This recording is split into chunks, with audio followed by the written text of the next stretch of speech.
আলোকসজ্জায় রঙিন অনুষ্ঠান ভেন্যু, জাঁকজমক ও চোখ ধাঁধানো বিয়ের মঞ্চ। কনে বাংলাদেশ জাতীয় নারী গলফার আঞ্জুম অরুণী, আর বর দেশের শীর্ষ গলফার সিদ্দিকুর রহমান।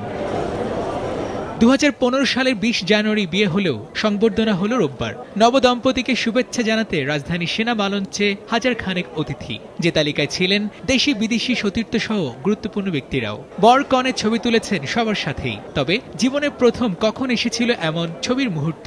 পরিচয় কুর্মিটোলা গলফ ক্লাবেই 2010 সালের ব্রুনাই ওপেনের মাস দুয়েক আগে দেখা হয়েছিল প্রথমবার। আমি অনেক বড় ফ্যান ছিলাম ওনার। অ্যাকচুয়ালি আমাদের অ্যারেঞ্জ ম্যারেজ, তো 2014 সালে ওদের প্রপোজাল আসে।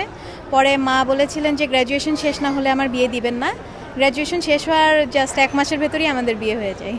গল্ফ কোর্সে শুরুটা সবসময় দুর্দান্ত হয়ে থাকে সিদ্দিকুরের, কিন্তু অনেক টুর্নামেন্টেরই শেষটা হয় আক্ষেপ দিয়ে। অরুণীর সাহচর্য কি দেবে পরিপূর্ণ সফলতা?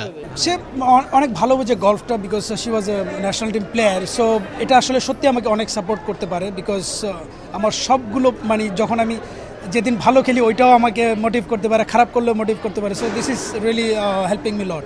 আগে যেমন একা খেলতে যেতাম বিদেশে, লাইক একটু লোনলি ফিল করতাম, খেলার শেষে অ্যাটলিস্ট কথা বলার মতো একজন এখন পার্টনার হলো। রাহিদ রনি, সময় সংবাদ, ঢাকা।